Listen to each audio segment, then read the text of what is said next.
Oh, all righty.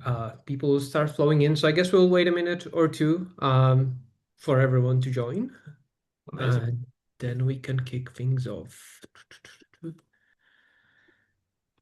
Um,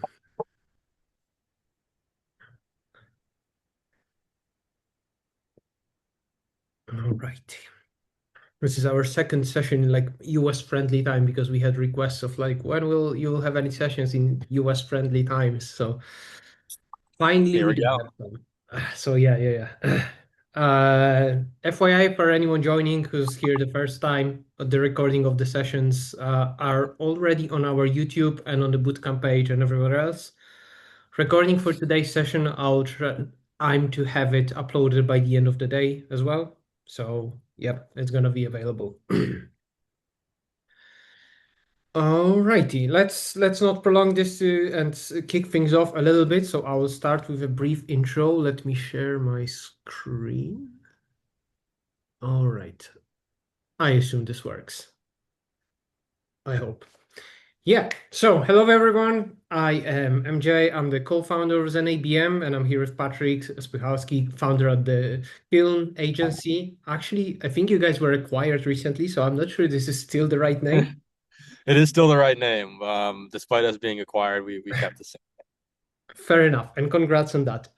Thank Couple of like housekeeping things. What's going on here? This is a guest speaker session for the ABM Bootcamp, session number 4. As I've mentioned a second ago, all the previous sessions are available for you to catch up on YouTube. I'll post the links in the chat where you can find everything, our Notion Resource Center with all the materials. So super quick before we hand it over to Patrick, what is an ABM? It's a platform for running ABM campaigns on LinkedIn. We provide you with detailed insights into the company level engagement, job title level engagement, into your campaigns, campaign groups, with account scoring built in, native integration of HubSpot, intent data as well. Customer journeys with deal attribution, so we understand how your ads are actually contributing to your pipeline, opening and closing the deals. So entire analytics, pipeline revenue attribution, and all of this is wrapped by nice by our AI agent Zena that essentially offers full insights into your data, so you can essentially query it in human language and it will come up with the right answers for you. Yeah, there is a code Bootcamp, 10% off on all the plans available till the end of the bootcamp, so 20th of February. You guys can try it for free. We have 5 weeks of free trial, so 37 days. Uh, and yeah, without further ado, I am handing it over to you, Patrick. And please ask questions as they come, as you guys have them. We will be answering them live. The floor is yours. Amazing. Yeah, well, thank you so much. Yeah, pumped to be here, pumped to present. Um, I figured I can give you a quick rundown of what I'm planning to show today, and then just get right into it. So, for anybody who does know me, or even for those who don't, um, I essentially run an agency called the Kiln. We use tools like Clay, N8N, and a few others to create outbound, inbound, and RevOps automations for enterprise companies. And so we have a lot of ABM use cases that we work on with our clients. Obviously, many of them we were not able to share because they're owned by the clients, but nonetheless, I was still able to find a few tables that I thought were really cool. And I felt that the best way to kind of demonstrate how we work in ABM is to show what we build in Clay, specifically tailored for account-based marketing. So the idea I think behind Clay's biggest value when it comes to ABM is the fact that you can create these pretty, I'd say, impressive assets at scale without having to do a ton of work. And this is, I'd say, pretty significant compared to what was previously possible. You'll see that some of the stuff that I present today, while able to be generated by Clay with, after a few hours of setting up an automation, would have normally taken quite a bit of time per, I'd say per asset to generate manually. So the idea was to show a few of these tables and and just show off some of Clay's capabilities when it comes to ABM. So I will share my screen. The first table that I'm planning to present is one actually by one of our team members, Jesse. So big shout out to Jesse. He actually created this prior to joining our team. You can see my screen, right, Michael?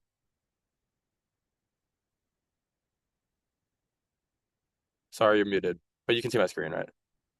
Sorry, Give me like a yes, I see your screen nod. and I am enabling chat for everyone now. I think I messed it up and I didn't, so that's gonna be up in a second. No worries. Okay, great. Well, you can see here that this is actually a, very basic lovable software called Social Profile Generator.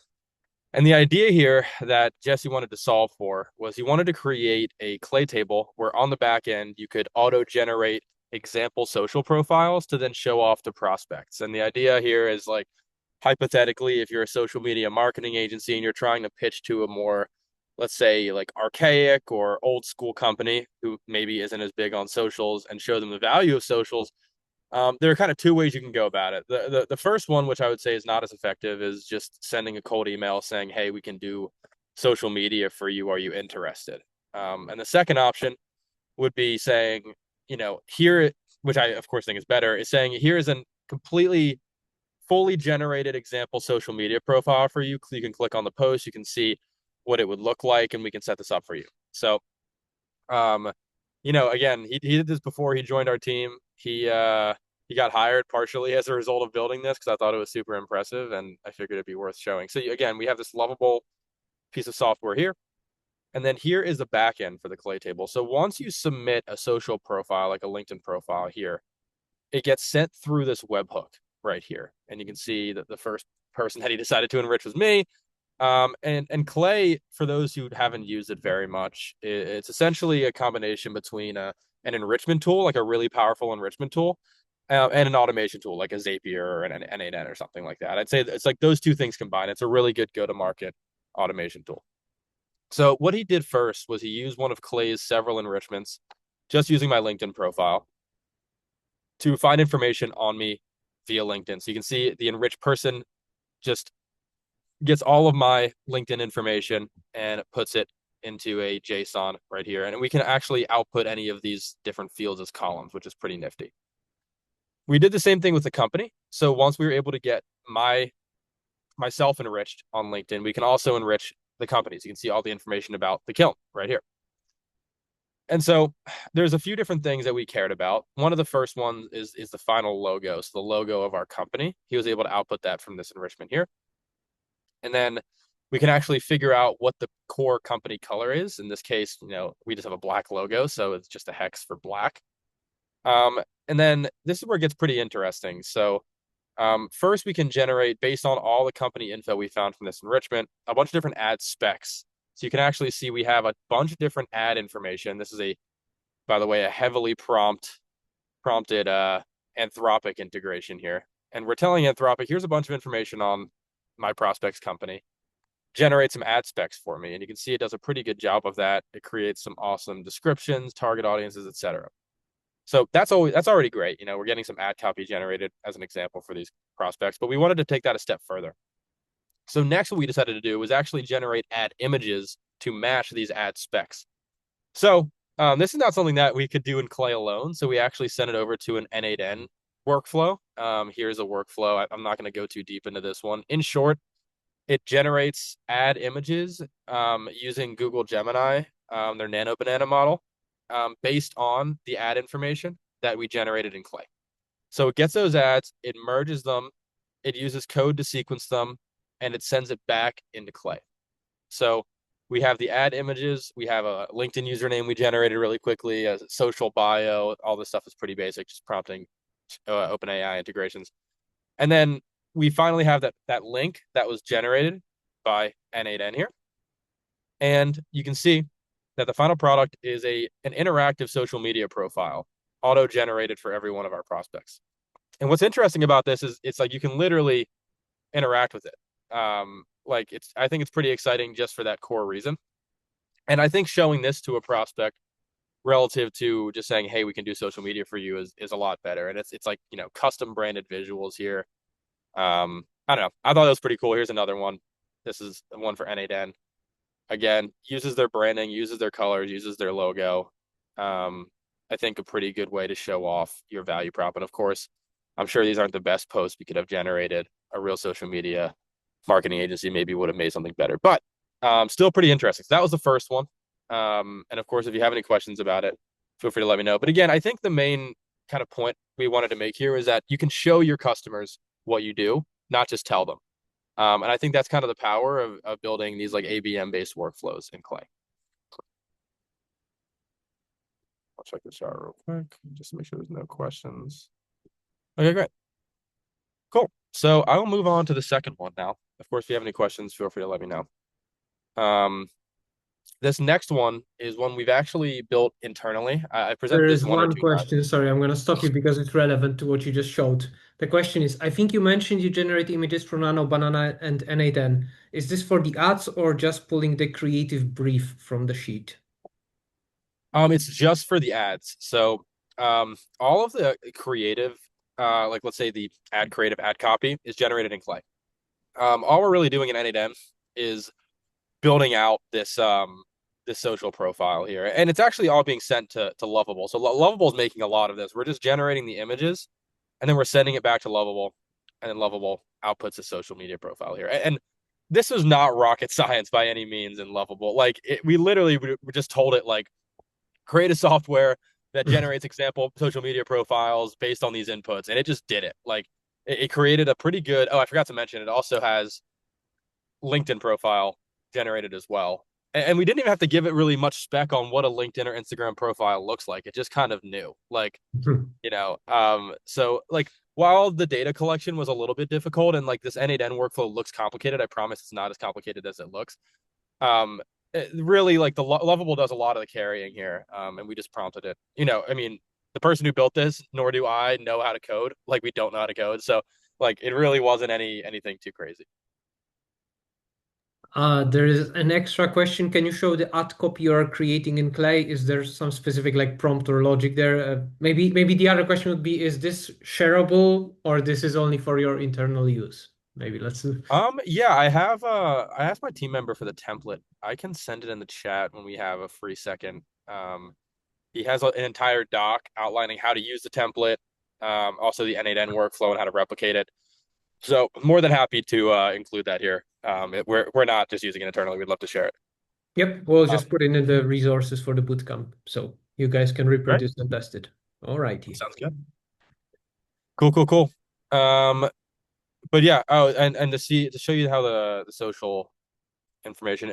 I would not like if I'm generating actual ad copy, I would probably not replicate this prompt. This was just meant for show and tell. I mean, we're just saying you're a marketing copywriter tasked with, using these three social media ad concepts to generate ad copy. And then we gave a bunch of information about the company and gave it some more information on how it should look. And um, I can quickly scroll through it just I guess nice and slow so you can see it, but it's nothing crazy. I mean, it's just us giving it direction on what it should essentially look like the visual description, the ad copy, the caption, the text in the ad, etc. Cool. And yeah, again, can totally share the doc that my team member shared with me at some point. Again, feel free to add it to the materials for the bootcamp. Well, Okay, cool. So the second one is kind of an extension of this same concept of like show and tell. We really are big believers that showing people work you've already done for them is a lot higher value than saying, "Hey, I can do this for you if you pay me." Upfront value is always a great way to, generate more responses up front.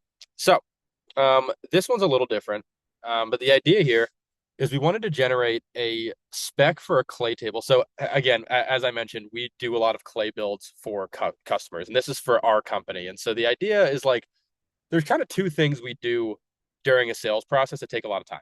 The first one is generating like a slide deck for them. This is usually pretty arduous. Every company has their own needs, and every slide deck has their own different pitches. And like, I guess we could make a template and use that and like just kind of fill in the blanks. But even that takes time. And I really think like a completely custom slide deck has a much better effect than one that clearly has, you know, pre-built slides. And the second thing is we would build a clay table for them to kind of demo the work we could do. So that like let's say for example, like we want to run an outbound campaign that does this, and this in clay. We tell them, okay, well here's an example of what that would look like, and that also takes a fair amount of time. So the idea was to automate a pretty good amount of that process in this clay table, and then use only publicly available information on the prospect. So in theory, we could send this to them actually before we get on the call if we wanted to. So here is the workflow. So we have people getting added to HubSpot. The idea here is if somebody books a call with us, they get added to HubSpot automatically. They get added to HubSpot, they should get added to Clay. So this is, as you can see, constantly searching for new HubSpot records. And I have just 5 example companies in here. And what we do next is we enrich the company. This is a pretty similar step that we saw in the previous workflow. So we're just finding a bunch of data on this company. You can see we output a bunch of information from this enrichment: locality, LinkedIn URL, description, industry, employee count, revenue, funding. Actually, funding's using another enrichment waterfall in Clay. For those who don't know what an enrichment waterfall is, it's getting several different data providers, stacking them on top of each other, and then having them find a data point. Using, again, I guess this is, you shouldn't use the word in the definition, but using like a waterfall. So it tries one data provider first. If they can't find it, it goes to the next data provider, et cetera, et cetera. So then we figure out how many sales team members they have. So we do a search for things like, SDR, BDR, business development, sales development, to figure out how many salespeople they have on their team. We do a scraping of their 10K. So if they have public financial data, we scrape their 10K data. We also do an ICP fit score. So I gave them a bunch of information about how we work and what we care about and scoring criteria, and it gives us a best fit score. So obviously, if someone books a call with us and like they're not a good fit, we don't want to send them a slide deck that we made for them. That doesn't seem like in very good taste, right? So we want to make sure that they're all above like whatever, a 5, for example. The next step is Clay integrates with a lot of products, and a lot of companies already have some of these products, things like Salesforce, Outreach, Snowflake. These are all things that Clay integrates really well with, and a lot of companies are already using them. So we decided to do a tech stack search on some of these companies. You can see a lot of these companies like Brex, Notion, Sendoso, they already have a lot of these products. So we figured we could use these as kind of the basis for our ideation, Clay. Next, what we wanted to do was get a summary of their sales team. So Clay has this incredible thing in their platform called Claygent. It is an AI agent. You can prompt it and it can go find information for you and just return it to you. It's like this incredible web research agent. So I gave it a really simple prompt. I said, do all the research you can about this company's sales team. Scrape their website, reviews, case studies, anywhere you need to get a full grasp on their sales team. And I used a pretty high model for this. It uses 4 credits, which in Clay is not a small amount. You'll see some of them use significantly more. I'll show you that in a second. And you can see it does a lot of like super detailed research. I mean, it gives you stuff like how much their sales team members are getting paid, which is right here, for like SDRs and AEs, and like what the hierarchy is in their sales team. And this is all getting derived from publicly available information. And you might think to yourself, well, this is like a big chunk of text. Like, what am I going to do with this? Well, I'm actually not reading this. This is actually just being used for further prompting upstream in the workflow. So, it's not really that important for me to know. Next, we just do another quick Claygent search for their revenue model. Just wanted to make sure we knew how they were charging their customers. That's important, obviously, when it comes to go-to-market and client acquisition. And then this is when it gets pretty interesting. So you can see we've done a bunch of research on these prospects so far. We found a lot of really interesting information. But the next thing we want to figure out is, okay, if we're building a Clay table for them, what should we build? So I gave it 17 different use cases that our agency frequently builds for our clients. Just quick descriptions of all of the use cases that could come to mind for me. And I said, based on all this information that I just researched, give me the 3 best use cases and give me a description of how they would be built. Then I got the best use case, ideally the first one it generated. And I told Claygent, this AI agent, do research on Clay and tell me exactly how I could build this in Clay, and give me a checklist and then give me a step-by-step on how I can build this. I write that to a Google Doc, and then I actually use Claygent to create a Clay table for me. So Claygent can actually like browse and use the web for you. So I gave it a bunch of information on my login details in Clay, and it actually was able to create a blank table. Now I actually think I could create this table completely because an MCP just came out, so I need to edit this a little bit. But it at least created the blank table and a spec on how to get it built. So now we've saved a lot of time in figuring out what to build, how to build it. All we need is somebody on our team to actually create the thing. So that's the first part, which is we wanted to create a Clay table for them. We just saved a lot of time in that process. The second step is a slide deck. As I mentioned, slide decks are pretty arduous for anybody who's created a lot of decks before. Like, it's not fun. like 90% of it is like just formatting stuff. Like the actual content is not the hardest part. It's just like making sure it's structured well and grammatically correct, et cetera. It's very annoying. And I can't stand creating these slide decks. So I was like, okay, what's a good way to get around creating the majority of these? So what we did is I used this 150 credit per row Clay integration, which I would not recommend using. I just wanted to get kind of extra and make sure these slides are great. And I gave all this information about our company, about the prospect in question, and all the stuff we've done research on. And of course, the use cases I'm planning to build out for them. And I pretty much said, create a slide deck, a 10 deck slide copy for me. And you can see we have all this slide copy that it outputs. And so we have this like entire slide deck copy generated off of the research we've done. But now we can actually create the slide deck. So how do I do that? Well, there's a tool, maybe many of you have heard of it. If you haven't, it's super interesting. It's called Gamma. Gamma is an AI generated slide deck tool. They recently, for pro users, released an API. And so I upgraded to pro and I got their API. And I can actually, hopefully my API key isn't in here somewhere. But I can essentially define all the things I care about in Gamma. So I have all the input text, which is of course the slide deck copy I generated, the format, text options like the tone, audience, language, image options. So like, where do I want to get images from for this? And I told it, go search the web for the images. I don't have them. And I'm able to create these slide decks at scale. So I wanted to show you a few examples. And just as a disclaimer, these are by no means like ready to ship. The idea here is that, even if they're 80 to 90% generated, it's saving you a ton of time. And I'd imagine you probably wouldn't instinctively build an entire slide deck for every prospect that booked a call with you, but this allows you to do that without a ton of work involved. So here's one. This is actually us pitching Clay, which I don't know why we do that for the most part, but let's just say we would. We have a slide on who we are, some of our notable clients and case studies, what makes us stand out, our model and how we work, and then 3 different use cases that we thought were interesting for Clay to use. And then obviously how we structure an engagement, a POC. So like, here's what we'll build for you, and this is what it's going to look like. You can of course link the Clay table we created here, and then some buttons that say start a partnership, which I think just route to our Calendly link. So you can see one more example. This is built for Brex. Very similar structure. It uses the colors that I prompted it to use. So I created this template in Gamma. I gave it the template. I said, use these colors consistently, and then you can take some liberties past that.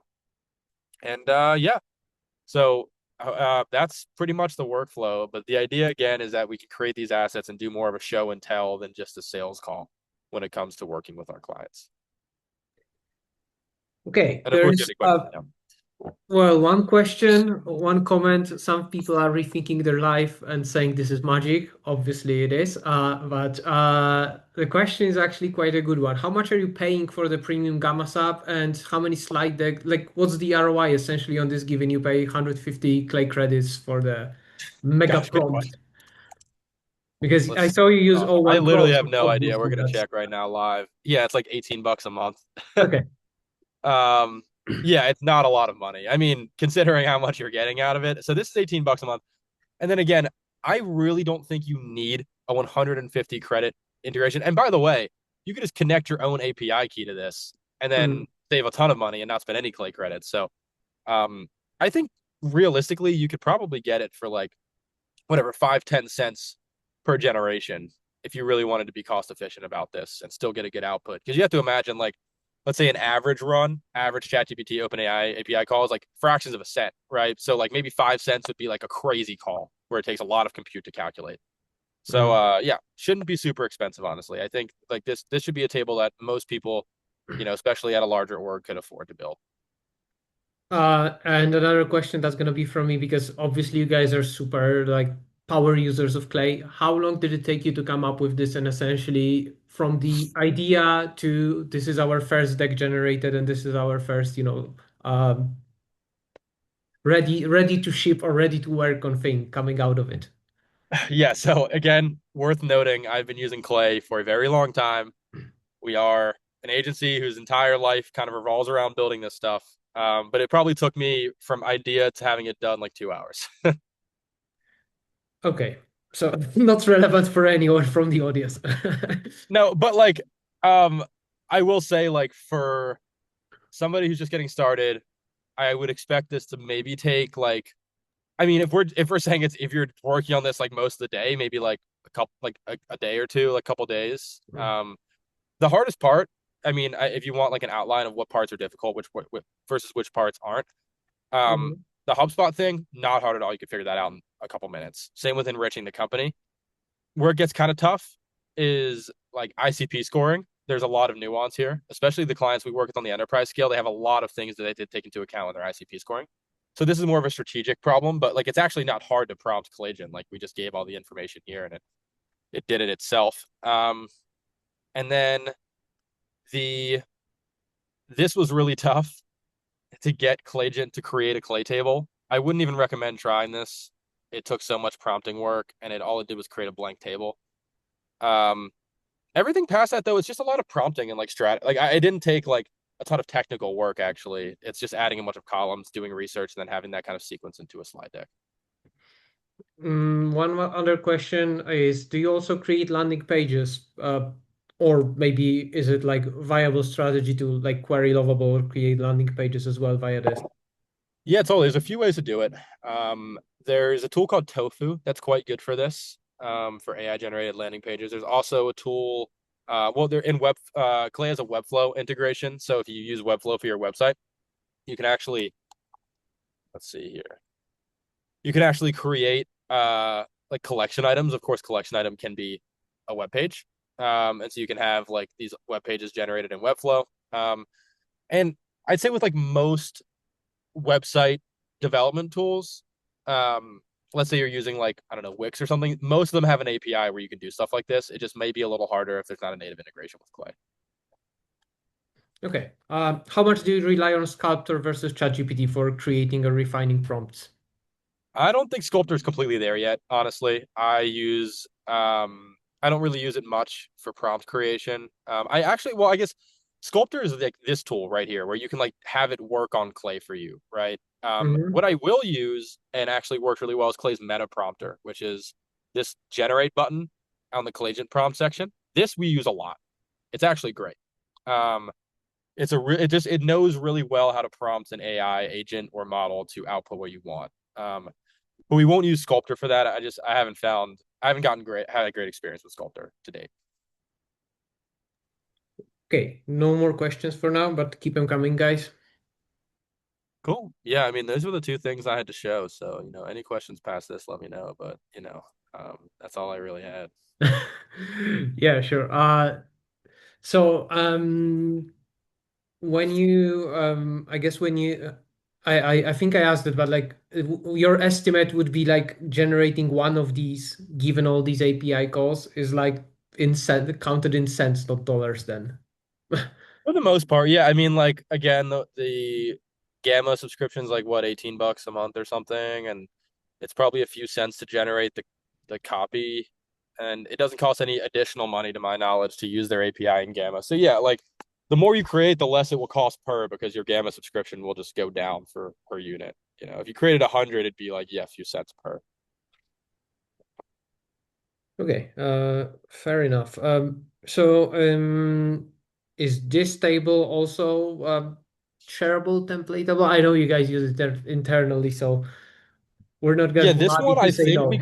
we created like our own kind of like not Kiln specific version of this template that I can share. I presented this at one of Clay's conferences actually, and I knew that we'd get asked for it, so I did create a different version that I can send. Okay, fair enough. Let me see if we have any question from the audience. If the audience have any questions, keep them coming, guys. So any like top three advices for people just starting out with clay. I know this like from a pro to amateurs, it's always like tough to give an advice, but where to pay attention to when you start building your own stuff in clay then. Yeah, totally. Gosh, a lot of things that come to mind. I say the first one is, and I say this all the time, but it never seems to get obsolete. Like, get familiar with the different integrations that are available in Clay. I actually think just like going through the entire library and seeing what it can do is half the battle. I mean, in short, like the way you should eventually, I'd say the direction you should eventually aim for is someone comes to you with a problem, and that can be solved with clay, obviously, and the map or like the almost like mental clay table kind of just gets built as they describe it, right? Well, you're like, okay, because like let's say for example, they're like, oh, I want to do inbound lead enrichment, and like I want to clean up these three things that come from my CRM, and I want to find these 5 data points that I want to score. Like all of that should just like you immediately you should know like this is how I'm going to do this. Like that's the kind of what you optimize for. And I think a great way to do that is just to know the different puzzle pieces. It's almost like someone gives you 1,000 piece puzzle and you only have 500 of the pieces. You can't finish the puzzle, right? So like you got to know every piece of the puzzle before you build something in clay, and I think that's really important. So that's one piece of advice. The second is I've always found the best way to learn for people who haven't, been in the tool a lot is just thinking of a fake problem and trying to solve it. Like for example, that first thing I showed you, like we haven't even worked with a social media marketing agency. That's why I was so impressed with that. One of our team members, Jesse, and I hired him pretty much on the spot after he showed that to me. He came up with a fake problem. He was like, I'm imagining I'm a social media marketing agency and I'm trying to advertise myself. Like, how would I want to go about doing that? And it was just a really creative way to, and then he pretty much ideated like, oh, well, what if I generate these like social media profiles? And then he found a way to reverse engineer that in clay. That's a great way to learn because you have this problem, you have to figure out a way to solve it, and you have to get creative, and that's essentially what clay is about. So I would definitely recommend just kind of like making up fake scenarios. That's actually what I did for the first like probably year of me using clay. I was running Clay's YouTube channel, and like every week I'd be like, okay, what am I going to make a video on? Like, I guess I'll just come up with a fake problem and make a clay table about it. Mhm. And then the third thing is I'd be wary of credit spend. Clay has a sandbox that you can test around with, but like if you import 50,000 people and you have auto run on and you decide to run enrich person, you just spent 50,000 credits, which I think market price for that's like $800, right? So like import 10 people at a time when you're testing or use their sandbox mode. Just please don't blow all your credits. And there's a lot of things you can do to creatively save money on credits, using API keys for certain data providers, using conditional runs to make sure that every column isn't running all the time. There are some cases where they don't need to. So yeah, I would just make sure to be conservative with your credit spend when you're learning. There's really no reason besides maybe some feature gates that you shouldn't be able to learn most of Clay on like a starter plan. You shouldn't have to buy some $1,000 a month plan to learn it. Okay, two more questions that comes to my mind. One, why did you opt to use N8N? Would it be possible essentially to have Clay complete these same steps and generate these images as well? Or is it like very hard to set up in Clay or inefficient? Yeah, I think it totally could. It would just be way harder. Like I would recommend using N8N. I mean, I'll quickly share my screen and show you this again, Mhm. but like um hopefully this works. So you can see here it's not just calling upon Nano Banana, it's also doing like image extraction, image conversion, uploading to a GCS. But like you could do all of this in Clay. It's just a far more difficult and not really that intuitive. Like I think this chart actually makes it significantly more straightforward than trying to do it in a table. So, and it wasn't Mm-hmm. that hard. Like, I mean, it looks a lot more complicated than it is, I promise. Like all we're doing is we're sending a webhook from Clay, using the HTTP API integration. It's capturing that webhook and then it's sending it through this process. But Mm-hmm. it's a lot more intimidating than it looks. And I'm sure what happened, honestly, was like Jesse was like, "How do I do this?" to ChatGPT. ChatGPT gave it a JSON for an N8N workflow, and he just used it. Like it's like don't overthink the stuff. Just lean on AI models are really good. You can prompt Anthropic these days to create a full N8N workflow for you without having to do any work. It's pretty incredible. Mm. One other question, because we have a lot of people like selling to maybe specific niches like pharma, etc. How would you rate the data quality that you get in Clay for these like specific niches that are maybe not, B2B software? Yeah, so there's kind of two sides to this question. There's the data that's natively available in Clay, and then the data that's possible to be found in Clay. And those are actually two kind of variably different things. So Clay has a bunch of native data providers and native data integrations. Like for example, if you go to the tool now, you click find people, and Clay will actually call upon LinkedIn data essentially to create a list of people. There are some industries where people don't live on LinkedIn. So like, if you're working in, I don't know, like HVAC or something, there's a lot of people who run HVAC companies that aren't on LinkedIn. So if you do find people, the data quality is going to be pretty terrible. With that being said, you could totally use other data providers, download a CSV, and then import it into Clay and fill the gaps, right? So it's just having an understanding of where this data is coming from. I think that solves your problem.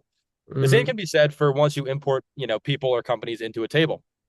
Let's say you're trying to find funding information.